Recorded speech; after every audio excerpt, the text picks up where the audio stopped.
Congressman Magsaysay, ang tanong po may good news na po ba sa ating mga lolo't lola? Umusad na po ba? Ay, alam mo, talagang ang mga senior citizen nagdadasal talaga kasi 8 buwan na natulog sa Senado. Hanggang ngayon wala pang aksyon. Kaya talagang nagtiyaga na nag-antay ang mga nakatatanda.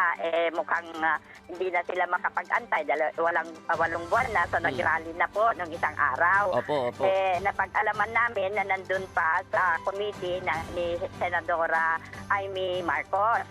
So, sana naman, nakausap naman namin siya.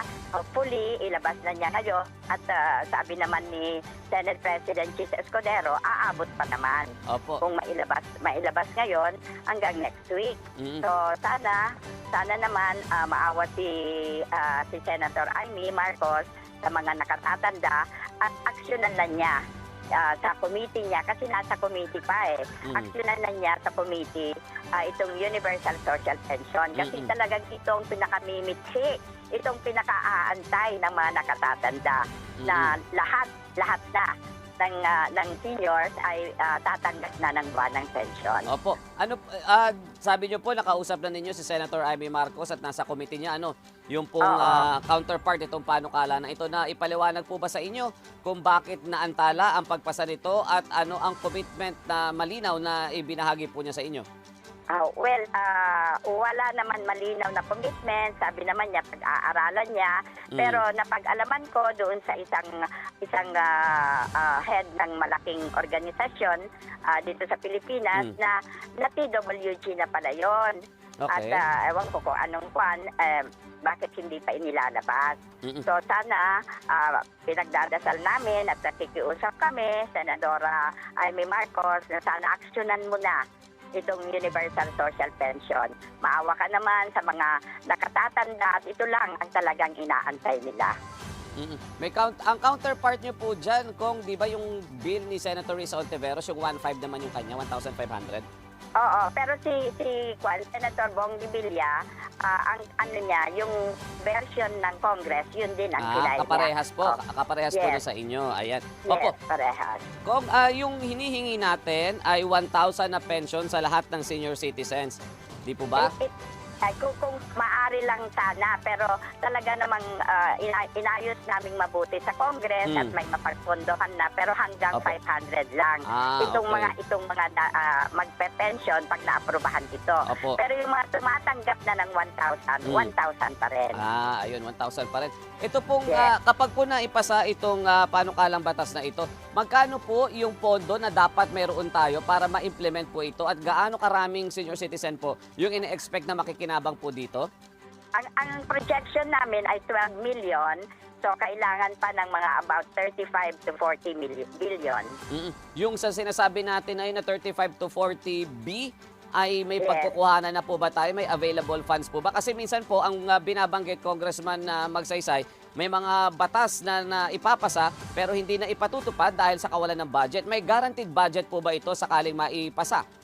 Meron naman nakita ng APRO na may pagkukunan. Oo.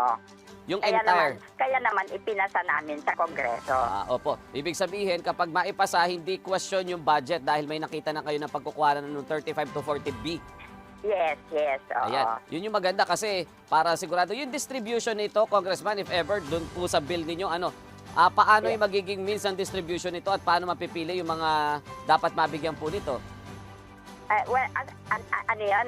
Again, Robert? Opo. Kapag po ipamimigay na natin, halimbawa po sabihin na nating lumusot na sa Kongreso, nilagdaan ng Pangulo, paano po yung distribution nito at sino yung mga mapipili? Paano po sila mapipili ng mga senior citizen? Sige na. Hindi, wala nang pili-pili ito, Robert. Basta lolo't lola, meron 500, ganon. Lahat na, basta 60 years old. 60 years old pataas, mayaman man, mahirap man, may pension man, wala. Tatanggap ng buwan ng pension pag ito ay naisapatas. Opo.